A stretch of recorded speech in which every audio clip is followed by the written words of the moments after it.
Hello दोस्तों, आपका एक बार फिर स्वागत है आपके अपने चैनल डेल डोजो इन्वेस्टमेंट पे। एक बार फिर से मैं आप लोग के लिए एक इंपॉर्टेंट कंपनी का डिटेल फंडामेंटल एनालिसिस लेके आया हूँ। तो दोस्तों, आज की जो हमारी कंपनी है एक इंपॉर्टेंट इंडस्ट्री को बिलोंग करती है। ये इंडस्ट्री है इंडस्ट्रियल बैटरीज की। तो मैं चाहता हूँ आप पूरी वीडियो लास्ट तक देखिए, जिससे आपसे कोई भी इंपॉर्टेंट डिटेल मिस आउट ना हो। और जैसा कि मैं आपको हर वीडियो की स्टार्टिंग में इन्फॉर्म करता हूँ, हमारी आज की वीडियो भी पूरी तरीके से एजुकेशनल पर्पज से बनाई गई है। हम अपनी किसी भी वीडियो में किसी प्रकार का कोई रिकमेंडेशन नहीं देते हैं। और दोस्तों, मैं अपनी किसी भी वीडियो में कंपनीज के प्राइस के ऊपर या उनके टेक्निकल चार्ट्स के ऊपर कोई भी डिस्कशन नहीं करता हूँ। हमारा पूरा फोकस होता है बिजनेस के या इंडस्ट्री के एनालिसिस पे। और मैं कोई सेबी रजिस्टर्ड रिसर्च एनालिस्ट या फाइनेंशियल एडवाइजर नहीं हूँ। तो अगर आपको मार्केट में कोई भी डिसीजन लेना है, उससे पहले आप लोग को अपने सेबी रजिस्टर्ड रिसर्च एनालिस्ट और फाइनेंशियल एडवाइजर की सलाह लेना बहुत ज़रूरी है। क्योंकि अगर आप लोग किसी के भी रैंडम रिकमेंडेशन पे अपने डिसीजन को बेस करेंगे, तो आप लोग को मार्केट में हैवी लॉस उठाना पड़ सकता है। तो आप लोगों को मार्केट में हमेशा कॉशियस रहना है और इन सब चीज़ों का ध्यान रखना है। इसके अलावा अगर आप लोग चैनल पे पहली बार आए हैं, तो प्लीज़ चैनल को सब्सक्राइब कीजिए और वीडियो को लाइक कीजिए। अगर आप लोग की कोई भी इंपॉर्टेंट क्वेरी होती है, या अगर आप लोग मार्केट आवर्स के दौरान मेरे से कनेक्ट होना चाहते हैं, तो आप मेरा जनरल टेलीग्राम चैनल ज्वाइन कर सकते हैं। मेरे जनरल टेलीग्राम चैनल का लिंक आपको हर वीडियो के नीचे डिस्क्रिप्शन में देखने को मिल जाएगा। और अगर आप लोग को दोस्तों चैनल की मेंबरशिप लेनी है, तो आप लोग को सिंपली यहाँ पे ज्वाइन बटन पर क्लिक करना है। जैसे ही आप लोग यहाँ पे ज्वाइन बटन पर क्लिक करेंगे, इसके अंदर आपको अलग अलग टायर्स की मेंबरशिप देखने को मिलेंगी। First timer, beginner, gold investor और प्लेटिनम इन्वेस्टर। आप इनमें से कोई सी भी इंपॉर्टेंट मेंबरशिप सेलेक्ट कर सकते हैं। हर मेंबरशिप की कुछ खास एडवांटेजेस हैं। लेकिन यहाँ पे दोस्तों जो चौथी इंपॉर्टेंट मेंबरशिप है, प्लेटिनम इन्वेस्टर वाली, इसको लेने के बाद आप डायरेक्टली मेरे से कॉन्टैक्ट भी कर सकते हैं। मेरा ईमेल एड्रेस आप लोग को मेरी वीडियोस के डिस्क्रिप्शन में या मेरे चैनल के डिस्क्रिप्शन में भी देखने को मिल जाएगा। इसके साथ साथ दोस्तों, आपको चैनल की मेंबरशिप लेने की कुछ खास एडवांटेजेस मिलेंगी, जो मैं आपको चेकआउट कराता हूँ।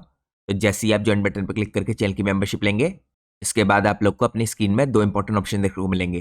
पहला ऑप्शन होगा पोस्ट का और दूसरा मेंबरशिप का। सबसे पहले आपको पोस्ट के ऑप्शन के अंदर जाना है। इसके अंदर आप लोग को मेरे मेंबर्स ओनली टेलीग्राम चैनल का लिंक देखने को मिलेगा। इस लिंक के थ्रू आप मेरा members only Telegram channel join कीजिए। तो मैं अपने मेंबर्स ओनली टेलीग्राम चैनल पे दोस्तों आपके लिए काफी इंपॉर्टेंट कंपनीज के ऊपर और इंडस्ट्रीज के ऊपर कुछ इंपॉर्टेंट डिटेल पोस्ट करता हूँ। साथ में हम इस चैनल के अंदर कवर करते हैं जो मैनेजमेंट की इंपॉर्टेंट कमेंट्री होती है कंपनी के रिजल्ट्स के बाद या अर्निंग कॉल्स के दौरान। तो इस तरह की जो भी इंपॉर्टेंट इन्फॉर्मेशन कंपनी एक्सचेंजेस में पोस्ट करती है, वो सब मैं आपके साथ हाईलाइट्स के थ्रू शेयर करता हूँ इस मेंबर्स ओनली टेलीग्राम चैनल के अंदर। इसके अलावा दोस्तों, किसी भी इंपॉर्टेंट इंडस्ट्री के अंदर कुछ इंपॉर्टेंट डेवलपमेंट हो रहा होता है, उसकी भी इंपॉर्टेंट डिटेल मैं आपके साथ इसी मेंबर्स ओनली टेलीग्राम चैनल के अंदर शेयर करता हूँ। तो अगर आप लोग को बिजनेसेस को और इंडस्ट्रीज को ट्रैक करना है, तो आप लोग मेंबर्स ओनली टेलीग्राम चैनल को जरूर ज्वाइन कीजिए। इसके अलावा दोस्तों, आप लोग को चैनल की मेंबरशिप लेने की एक बहुत बड़ी एडवांटेज और मिलेगी। आप लोगों को मेरी मेंबर्स ओनली वीडियोस को एक्सेस करने का मौका मिलेगा। तो मेंबरशिप लेने के बाद आपको यहाँ पे मेंबरशिप टैब के अंदर जाना है। ये टैब आपको तभी विजिबल होगा जब आपके पास चैनल की मेंबरशिप होगी। इस टैब के अंदर आपको एक्सक्लूसिव कंटेंट देखने को मिलेगा वीडियोस के थ्रू। इसके अंदर दोस्तों मैं आप लोग के लिए डिटेल फंडामेंटल एनालिसिस की वीडियो पोस्ट करता हूँ, और ये वीडियो सिर्फ चैनल के मेंबर्स के लिए होती हैं। तो मैंने पिछले 20-25 दिनों में दोस्तों आपके लिए 3 इंपॉर्टेंट स्टॉक कवर किए हैं। एक सेमीकंडक्टर इंडस्ट्री का, एक पैकेजिंग इंडस्ट्री का और एक डेयरी इंडस्ट्री की इंपॉर्टेंट कंपनी का। तो आप इन सारी इंपॉर्टेंट वीडियोस को जरूर चेकआउट कीजिए। और इस वीक दोस्तों मैं आपके लिए 2 नई इंपॉर्टेंट कंपनीज कवर करने वाला हूँ एक्सक्लूसिवली हमारे चैनल के मेंबर्स के लिए। तो इन 2 इंपॉर्टेंट वीडियोस का आप वेट कर सकते हैं चैनल की मेंबरशिप लेने के बाद। और बाकी की जो इंपॉर्टेंट वीडियो मैंने प्रीवियसली पोस्ट कर रखी है, उनको आप मेंबरशिप लेने के बाद मेंबरशिप टैब के अंदर जाके चेकआउट कर सकते हैं। तो ये मैंने आप लोग को दोस्तों कुछ खास एडवांटेज बताई यहाँ पे चैनल की मेंबरशिप लेने की। अब हम सीधे चलते हैं आज के हमारे इंपॉर्टेंट कंपनी के डिटेल फंडामेंटल एनालिसिस में। तो जिस कंपनी के ऊपर दोस्तों आज हम डिटेल में एनालिसिस करने वाले हैं, इस कंपनी का नाम है एचबीएल इंजीनियरिंग लिमिटेड। इस कंपनी को दोस्तों आप लोग इससे पहले जानते थे एचबीएल पावर सिस्टम्स लिमिटेड के नाम से। नवंबर 2024 के बाद से कंपनी ने अपने नाम में चेंज कर दिया है। यहाँ पे दोस्तों कंपनी हैदराबाद में बेस्ड है। ये currently company Indian engineering company आप कह सकते हैं। इसका फॉर्मेशन हुआ था 1977 में। ये स्पेशलाइज करती है in developing and manufacturing specialise batteries. इसके अलावा कंपनी यहाँ पे पावर इलेक्ट्रॉनिक्स के अंदर काम करती है, मिशन क्रिटिकल इलेक्ट्रॉनिक सिस्टम्स के अंदर काम करती है। ये काम करती है through it's extensive in house R&D team. यहाँ पे दोस्तों कंपनी इस टाइप पे फोकस करती है नीश इंजीनियरिंग इंटेंसिव सेगमेंट के अंदर in defence, railways, aviation, telecom, emerging areas like E mobility, renewable energy. तो इस तरह के इंपॉर्टेंट सेक्टर में आपको कंपनी काम करती हुई दिखेगी। इसके साथ साथ दोस्तों यहाँ पे कंपनी एड्रेस करती है टेक्नोलॉजी के जो गैप्स हैं इस टाइम पे इंडिया के अंदर। एचबीएल ने अपने को स्टैब्लिश किया है as a leadership position in specialised product, specially India के कॉन्टेक्स्ट में। और करंटली दोस्तों यहाँ पे जो गवर्नमेंट का कवच ट्रेन सेफ्टी सिस्टम है, इसके अंदर यहाँ पे फ्यू कंपनीज है जिनको अप्रूवल मिला है मैन्युफैक्चरिंग करने का इस सिस्टम को। और इन 3 कंपनीज के अंदर आपको एचबीएल इंजीनियरिंग लिमिटेड भी दिखेगी। और जैसे मैंने आपको बताया, कंपनी यहाँ पे अकेली प्रोड्यूसर भी है या सोल प्रोड्यूसर आप कह सकते हैं इस टाइम पे कुछ खास तरह की प्योर जो लेड बैटरीज है इनकी। कंपनी के जो ऑपरेशन है इनका एम्फेसिस है इस टाइम पे इंडिजिनस डेवलपमेंट के अंदर। ये अलाइन करते हैं जो इंडिया की इस टाइम पे सेल्फ रिलायंस की प्रायोरिटीज है इनके साथ भी। यहाँ पे कंपनी ऑपरेट करती है मल्टीपल मैन्युफैक्चरिंग फैसिलिटीज के थ्रू इंडिया में, और कंपनी एक्सपोर्ट भी करती है। एक्सपोर्ट मार्केट में इसकी प्रेजेंस मिडिल ईस्ट के अंदर काफ़ी बड़े तरीके से प्रेजेंट दिखती है। तो ये मैंने आपको कंपनी का बेसिक ओवरव्यू दिखाया है। अब हम चलते हैं नेक्स्ट पार्ट में।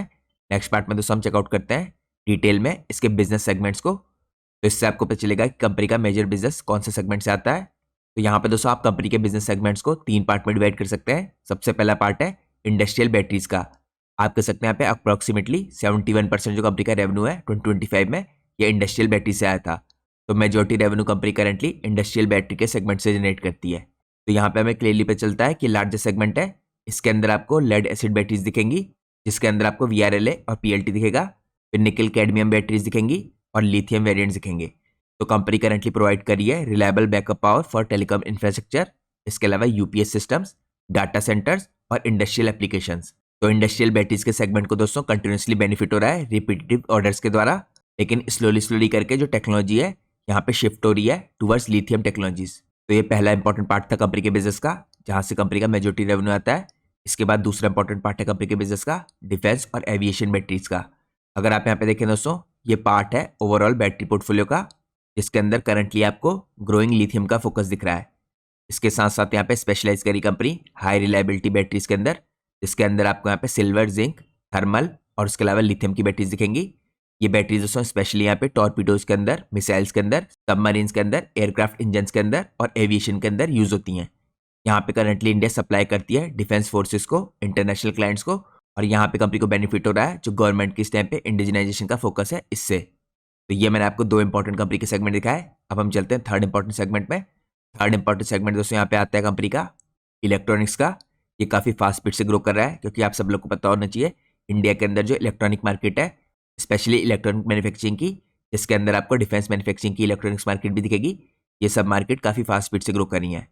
ये काफ़ी बड़ी तरीके से दोस्तों सेगमेंट कंट्रीब्यूट कर रहा है रिसेंटली कंपनी के रेवेन्यू में, और इस सेगमेंट के अंदर आपको काफ़ी ह्यूज सर्ज आता दिख रहा है। इसके अंदर आपको दिखेगा यहाँ पे जो कंपनी बनाती है रेलवे के सिग्नलिंग के इलेक्ट्रॉनिक्स, इसके अलावा train management systems, electronic fuses for ammunition, इसके साथ साथ जो कवच का ऑटोमेटिक ट्रेन प्रोटेक्शन सिस्टम है, इसके अंदर भी कंपनी इसी सेगमेंट पर काम कर रही है। ये सेगमेंट दोस्तों यहाँ पे एक्सपेंड हो रहा है लगातार। यहाँ पे ऑर्डर मिल रहे हैं कंपनी को वंदे भारत ट्रेन की तरफ से कवच के लिए, और उसके अलावा यहाँ पे प्रोवाइड करी कंपनी डाइवर्सिफिकेशन और हायर मार्जिन स्पेशली इस सेगमेंट के अंदर। तो यहाँ पे 3 मेजर सेगमेंट है जिनके अंदर मैंने आपको कंपनी के बिजनेस को डिवाइड करके दिखाया है। अब हम चलते हैं नेक्स्ट पार्ट में। नेक्स्ट पार्ट में हम चेकआउट करते हैं दोस्तों कंपनी के मेन प्रोडक्ट्स को। यहाँ पे इन सब सेगमेंट के अंदर कुछ मेन प्रोडक्ट्स हैं जो कंपनी बना रही है। सबसे पहला प्रोडक्ट आपको दिखेगा यहाँ पे लेड एसिड बैटरीज का। इसके अंदर इंक्लूडेड है दोस्तों यहाँ पे world regulated lead acid batteries जिसे आप VRLA कह सकते हैं, उसके अलावा प्योर लेड टिन जिसको आप PLT कह सकते हैं। साथ में यहाँ पे ट्यूबुलर वेरिएंट्स दिखेंगे आपको for industrial backup, telecom, UPS और डाटा सेंटर्स। तो यहाँ पे दोस्तों ये भी काफ़ी इंपॉर्टेंट बात है जानने वाली कि डाटा सेंटर की इंडस्ट्री के अंदर भी कंपनी की लेड एसिड बैटरीज का यूज हो रहा है। तो यहाँ पे डाटा सेंटर की इंडस्ट्री इंडिया में जिस हिसाब से ग्रो कर रही है, इस कंपनी को इसका भी बेनिफिट हो सकता है। इसके अलावा दोस्तों यहाँ पे अगले मेन इंपॉर्टेंट प्रोडक्ट दिखेंगे आपको निकल कैडमियम के। इनके अंदर आपको सिंटर्ड प्लेट टाइप्स दिखेगा for high reliability application in railways, aviation और डिफेंस। इसके बाद थर्ड नंबर पे आपको प्रोडक्ट दिखेंगे यहाँ पे सिल्वर, जिंक और थर्मल बैटरीज के। ये स्पेशली यूज होते हैं दोस्तों यहाँ पे डिफेंस एप्लीकेशंस के लिए, जैसे मिसाइल्स, टॉर्पीडोज और सबमरीन्स।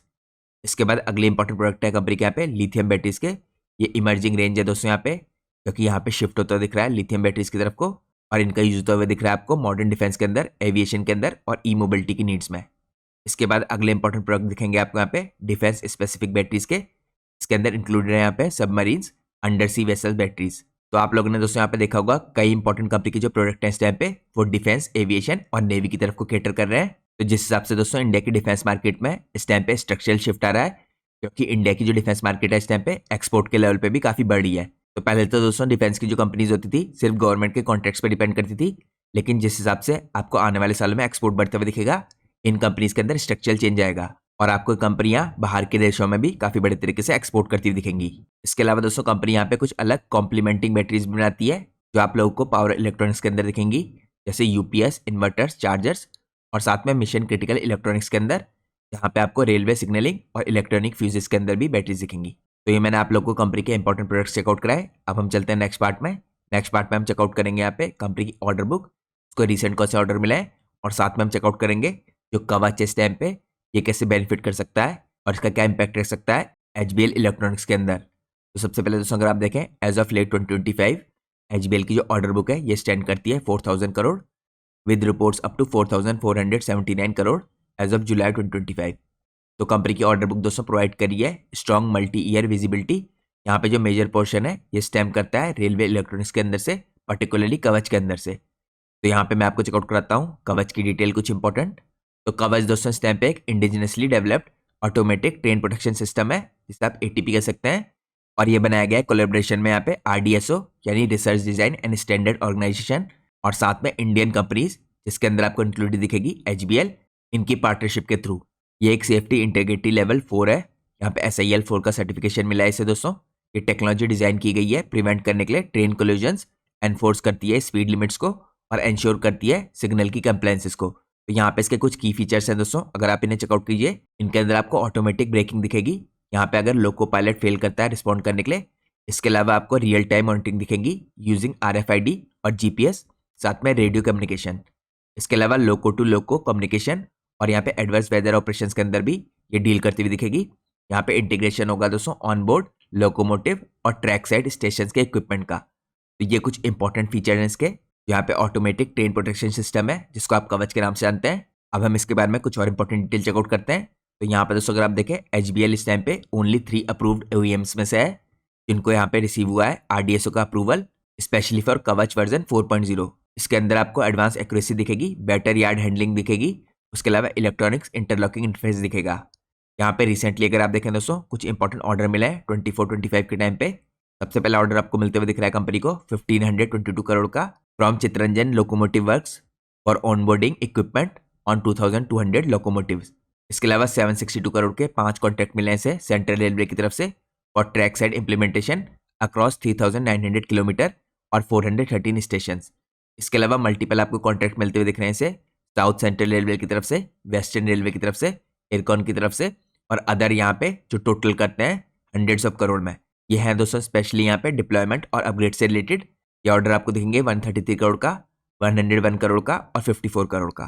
तो ये तो दोस्तों मैंने आपको ऑर्डर्स दिखाए और यहाँ पे इसका यूज क्या हो सकता है ये दिखाया। अब मैं आपको चेकआउट कराता हूँ कि पॉजिटिव इंपैक्ट क्या पड़ सकता है एचबीएल इलेक्ट्रिक पे इसका। तो सबसे पहले अगर आप देखें दोस्तों यहाँ पे पॉजिटिव इंपैक्ट में रेवेन्यू की विजिबिलिटी और ग्रोथ यहाँ पे एक पॉजिटिव इंपैक्ट हो सकता है। कवच के जो ऑर्डर है इस टाइम पे सब्सटेंशियल पार्ट है कंपनी की ऑर्डर बुक का। यहाँ पे ओवर 3700 करोड़ के आपको डेडिकेटेड ऑर्डर दिखेंगे मिड 2025 तक। या इंश्योर करते हैं sustained high margin revenue over 18 to 24 month execution period. यहाँ पे मार्केट लीडरशिप भी है कंपनी के पास, फर्स्ट मूवर की ने एडवांटेज मिली है। स्पेशली कवच का जो वर्जन 4.0 है इसके अंदर पोजीशन किया कंपनी ने अपने को। तो कंपनी को यहाँ पे काफी बड़े तरीके से आपको प्रेफरेंस मिलती हुई दिख सकती है ऑनगोइंग रोल आउट के दौरान। इसके अलावा डाइवर्सिफिकेशन और मार्जिन पे भी पॉजिटिव इंपैक्ट पड़ेगा क्योंकि दोस्तों यहाँ पे शिफ्ट हो रहा है कंपनी के रेवेन्यू मिक्स में टुवर्ड्स हायर मार्जिन इलेक्ट्रॉनिक्स और यहाँ पे रिड्यूस कर रही कंपनी अपनी बैटरी की डिपेंडेंस को। आप लोग को पता होना चाहिए दोस्तों जो कवच है इसके अंदर मार्जिन भी काफी हायर साइड के हैं। इसके बाद अगला पॉजिटिव इंपैक्ट देख सकते हैं यहाँ पे अलाइनमेंट में with national roll out. India की जो रेलवे के टारगेट है दोस्तों कवच के ऑन हाई डेंसिटी रूट्स, यहाँ पे आपको ऑनगोइंग डिप्लॉयमेंट होता दिखेगा 15,000 प्लस किलोमीटर का और 10,000 प्लस लोकोमोटिव्स के अंदर। तो यहाँ पे क्रिएट करेगा मल्टी ईयर के ऑर्डर पोटेंशियल को। तो इस तरीके से यहाँ पे पॉजिटिव इंपैक्ट पड़ सकता है कंपनी के रेवेन्यू के अंदर। अब हम चलते हैं नेक्स्ट पार्ट में। नेक्स्ट पार्ट में हम चेकआउट करते हैं यहाँ पे इंडस्ट्री की ग्रोथ कैसे हो रही है। तो यहाँ पे दोस्तों हम चेकआउट करेंगे सारी इंपॉर्टेंट इंडस्ट्री जिनको कंपनी सर्व कर रही है, वो सारी इंडस्ट्री किस हिसाब से ग्रो कर रही है।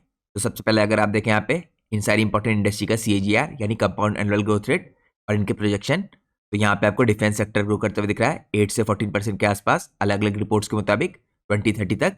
इसके अलावा रेलवे का जो मॉडर्नाइजेशन है और केपेक्स है यहाँ पे आपको 12% दिख रहा है इन्वेस्टमेंट होता हुआ 2016 से 2025 के पीरियड में। इसके अलावा जो स्पेशलाइज इंडस्ट्रियल बैटरी की मार्केट है दोस्तों यहाँ आपको 10 से 16% के CAGR से ग्रो करती हुई दिख सकती है।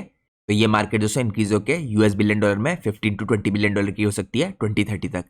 इसके अलावा जो लिथियम ई मोबिलिटी की बैटरीज हैं दोस्तों इनकी डिमांड सबसे फास्ट स्पीड से ग्रो कर रही है, यहाँ पे आपको 35% की डिमांड में ग्रोथ दिख रही है।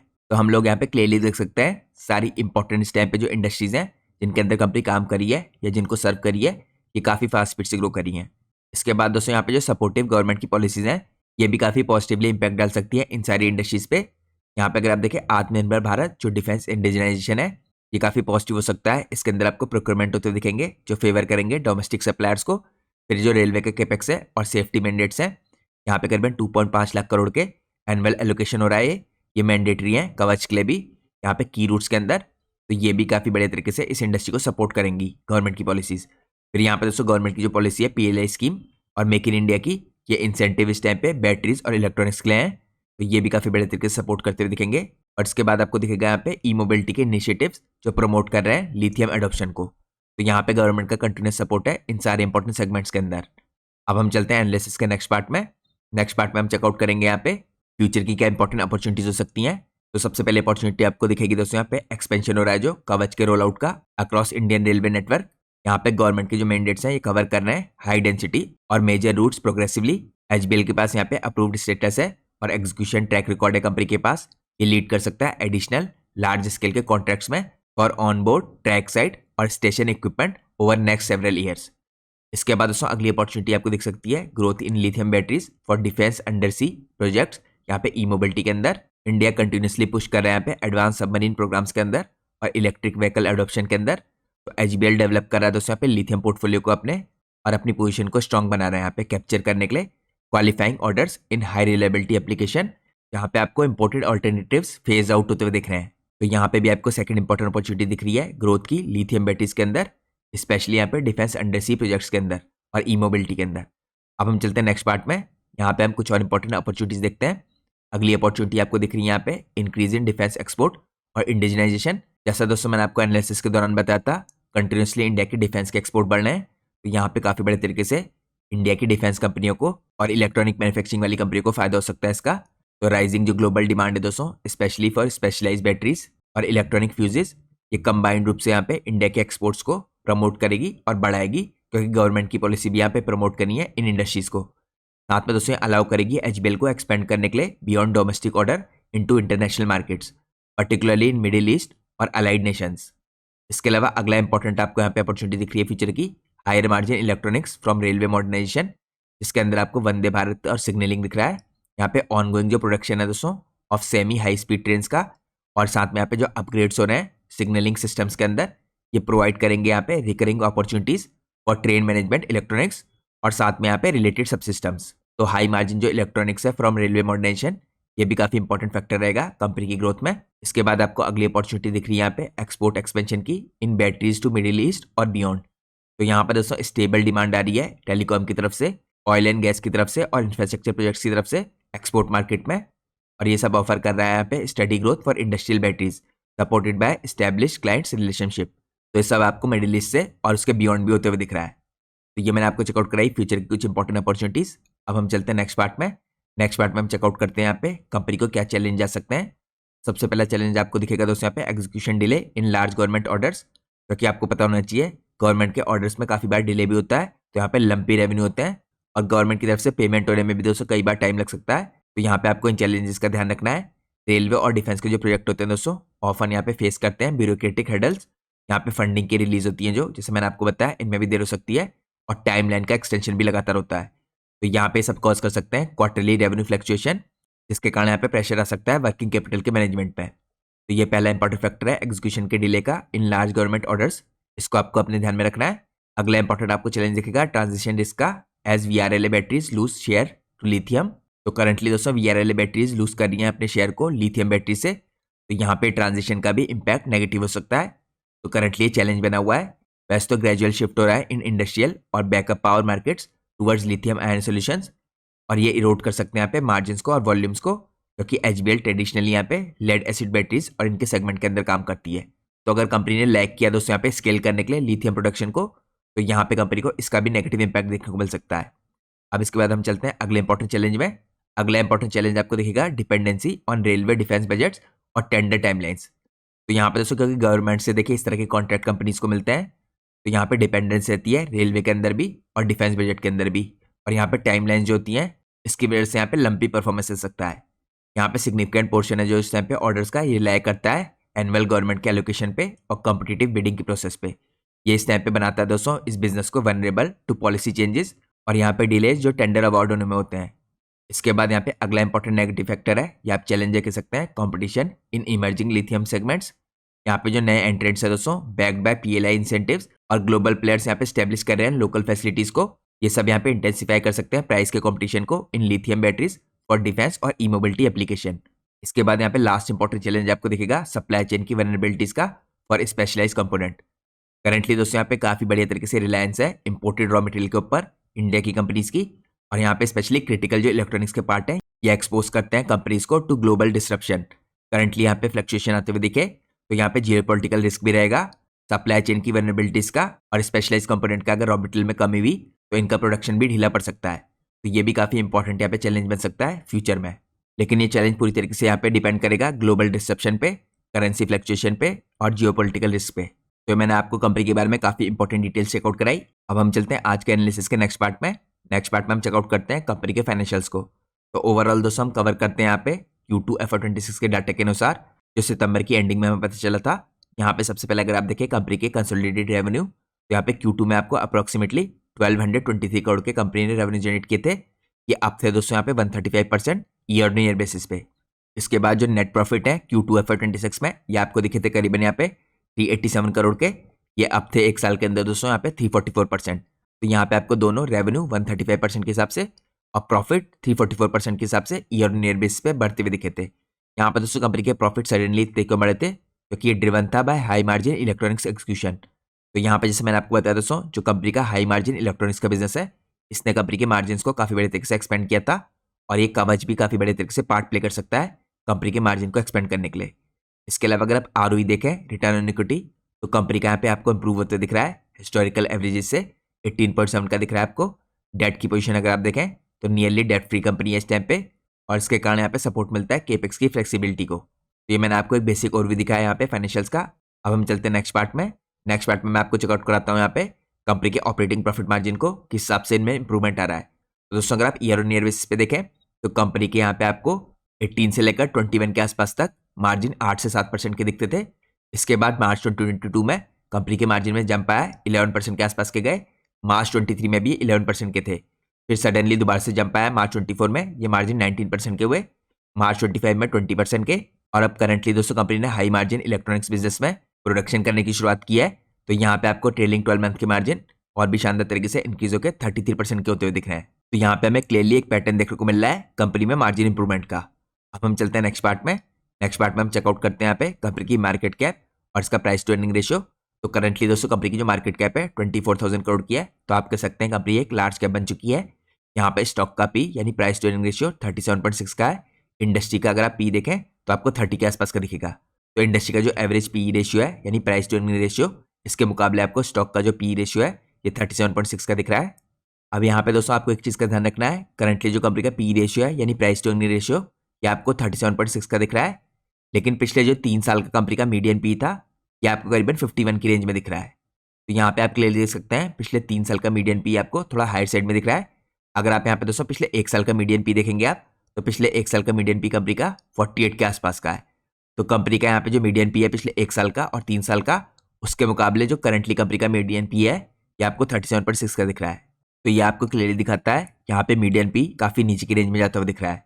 इसके अलावा जैसा मैंने आपको पहले चेकआउट करा दिया था दोस्तों, यहाँ पे कंपनी का जो यहाँ पे डेट टू इक्विटी रेशियो है ये 0.04 का है। तो डेट से रिलेटेड कोई प्रॉब्लम नहीं है कंपनी में। यहाँ पे रिटर्न ऑन कैपिटल एम्प्लॉयड 27.3 का है, रिटर्न ऑन इक्विटी 20.6 का है। यहाँ पे पिछले 3 साल की जो सेल्स ग्रोथ है 16.8% की है, पिछले 3 साल की प्रॉफिट ग्रोथ 48% की है। तो ये मैंने आपको कुछ इंपॉर्टेंट आंकड़े दिखाए यहाँ पे कंपनी के मार्केट कैप और इसके वैल्यूएशंस के साथ। अब हम चलते हैं नेक्स्ट पार्ट में। नेक्स्ट पार्ट में हम चेकआउट करते हैं कंपनी की बैलेंस शीट को। यहाँ पर दोस्तों अगर आप बैलेंस शीट में चेकआउट कीजिए, कंपनी के रिजर्व लगातार बढ़ रहे हैं। यहाँ पे पेंडेमिक के दौरान कंपनी के रिजर्व 745 करोड़ के आसपास थे। इसके बाद ये इंक्रीज होकर लगातार बढ़ते हुए दिख रहे हैं आपको 1000 करोड़ की रेंज में आते हुए दिखे मार्च 24 में, 1455 करोड़ की रेंज में मार्च 25 में, और करंटली सितंबर में 1957 करोड़ के हो चुके हैं। तो लगातार कंपनी के रिजर्व बढ़ रहे हैं। बोरिंग की कोई प्रॉब्लम नहीं है दोस्तों, रिजर्व के मुकाबले बोरिंग यहाँ पे बस 87 करोड़ की है। इसके अलावा अगर आप देखें दोस्तों कुछ और इंपॉर्टेंट आंकड़े, यहाँ पे कंपनी की जो फिक्स एसेट है ये भी आपको लगातार बढ़ते हुए दिख रहे हैं, क्योंकि कंपनी लगातार यहाँ पे एक्सपेंशन कर रही है। फिक्स एसेट कंपनी के यहाँ पे 354 करोड़ से इंक्रीज होकर 397 करोड़ के हुए, और करंटली यहाँ पे 416 करोड़ के होते दिख रहे हैं। इसके अलावा दोस्तों अगर आप कैपिटल वर्क इन प्रोग्रेस देखें, इसके अंदर भी आपको लगातार काफी अच्छा खर्चा होते हुए दिख रहा है। यहाँ पे जो इससे पहले कंपनी ने कैपिटल खर्च किया था 68 करोड़ का, ये आपको इंक्रीज होकर 129 करोड़ का होता हुआ दिख रहा है। तो कैपिटल वर्क इन प्रोग्रेस भी आपको लगातार बढ़ता हुआ दिख रहा है और करंटली अभी तक का हाईएस्ट है। अब हम चलते हैं नेक्स्ट पार्ट में। नेक्स्ट पार्ट में हम चेकआउट करते हैं कैश फ्लोज को। तो यहाँ पे दोस्तों जो कैश फ्रॉम ऑपरेटिंग एक्टिविटी है ये भी लगातार इंक्रीज होता हुआ दिख रहा है आपको। और पिछले 12 सालों में सिर्फ एक साल नेगेटिव है, मार्च 2014 में करीबन आपको नेगेटिव 36 करोड़ का दिख रहा है और यहाँ पे मार्च 25 में 239 करोड़ का। तो लगातार कंपनी कैश जनरेट करिए अपनी ऑपरेटिंग एक्टिविटी से। अब हम चलते हैं नेक्स्ट पार्ट में। नेक्स्ट पार्ट में हम देखते हैं यहाँ पे कंपनी के की रेशियोज को। तो कंपनी के जो इन्वेंट्री डेज हैं दोस्तों थोड़े से बड़े हैं, 137 डेज से 201 डेज के हुए हैं, तो इनको भी आपको ट्रैक करना है। यहाँ पे आपको हल्का सा कैश कन्वर्जन साइकिल भी इंक्रीज होता हुआ दिख रहा है, 154 डेज से करीबन 202 डेज का। इसके बाद दोस्तों अगर आप चेकआउट कीजिए यहाँ पे वर्किंग कैपिटल साइकिल, तो वर्किंग कैपिटल डेज में भी माइन्यूट से इंक्रीज आया है, यहाँ पे 81 डेज से 106 डेज का। लेकिन अच्छी बात यह है कि यहाँ पे आपको करीबन 100 से 120 की रेंज में ही दिख रहा है। इसके अलावा कंपनी का जो रिटर्न ऑन कैपिटल एम्प्लॉयड है करंटली आपको 27% का दिख रहा है। अब हम चलते हैं नेक्स्ट पार्ट में। नेक्स्ट पार्ट में हम चेकआउट करते हैं कंपनी की शेयर होल्डिंग पैटर्न को। तो शेयर होल्डिंग पैटर्न में दोस्तों कुछ इंटरेस्टिंग चेंजेस आते हुए दिख रहे हैं। सबसे पहले तो प्रमोटर की माइन्यूट सी होल्डिंग इंक्रीज होती हुई दिख रही है आपको। प्रमोटर की जो जून में यहाँ पे 59.10% की होल्डिंग थी, ये इंक्रीज होकर 59.11% की हुई है।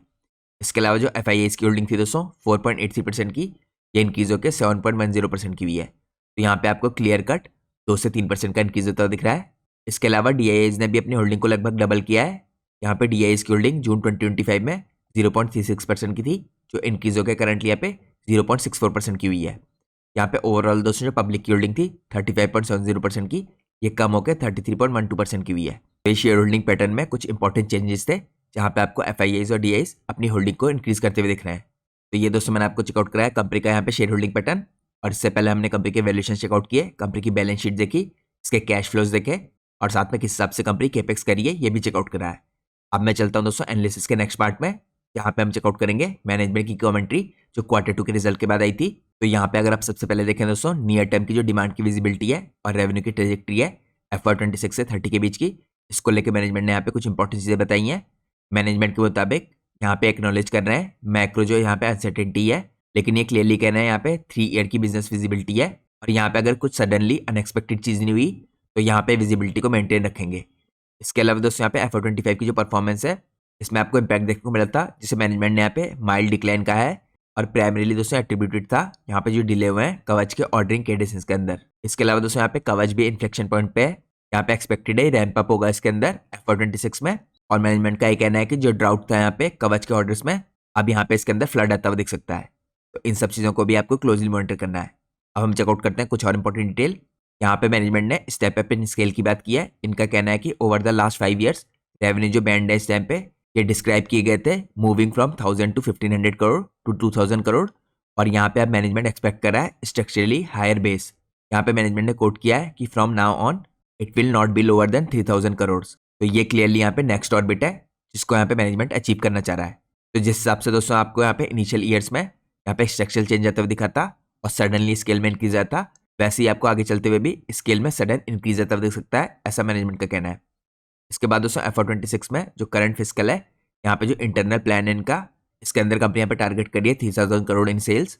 यहाँ पे एक्सप्लिसिटली इन्होंने फ्रेम नहीं किया है इसको गाइडेंस के रूप में, लेकिन फिर भी यहाँ पे इनका अनुमान है कि 3000 करोड़ के आसपास ये अचीव कर सकते हैं। तब डिपेंड रहेगा दोस्तों यहाँ पे कि कवच के ऑर्डर किस हिसाब से आते हुए दिखते हैं। इसके अलावा अगर आप देखें यहाँ पे लॉन्गर टर्म की एस्पिरेशन जो इनकी है इन्होंने मेंटेन कर रखी है।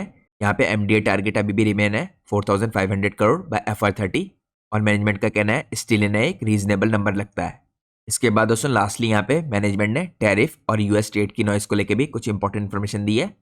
मैनेजमेंट का कहना है कि यहाँ पे कंपनी कोई भी मटेरियल इंपैक्ट नहीं दिखती है यहाँ पे।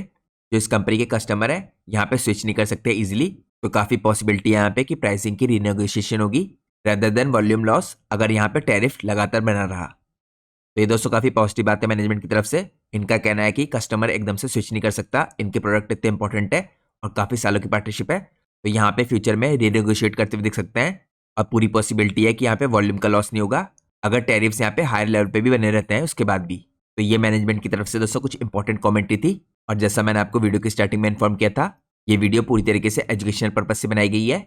हमारी कोई भी वीडियो किसी भी प्रकार का कोई रिकमेंडेशन नहीं होती है, इसलिए हम कंपनी के प्राइस के ऊपर या उसके टेक्निकल चार्ट्स के ऊपर कोई भी डिस्कशन नहीं करते हैं। हमारा पूरा फोकस होता है इंडस्ट्री के या कंपनी के एनालिसिस में।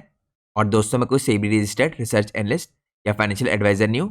तो अगर आपको मार्केट में कोई भी डिसीजन लेना है उससे पहले आप लोग को अपने सेबी रजिस्टर्ड रिसर्च एनालिस्ट और फाइनेंशियल एडवाइजर की सलाह लेना बहुत ज़रूरी है, क्योंकि अगर आप लोग किसी के भी रैंडम रिकमेंडेशन पे अपने डिसीजन को बेस करेंगे मार्केट में, तो आप लोग को मार्केट में हैवी लॉस उठाना पड़ सकता है। इसीलिए आप लोग को मार्केट में हमेशा कॉशियस रहना है। तो इसी के साथ मैं कंक्लूड करता हूँ आज का हमारा इंपॉर्टेंट एनालिसिस। मैं होप करता हूँ आप लोग को आज की वीडियो पसंद आई होगी। अगर आप लोग को आज की वीडियो पसंद आई है तो प्लीज़ वीडियो को लाइक कीजिए और चैनल को सब्सक्राइब कीजिए। Thanks for watching guys, take care.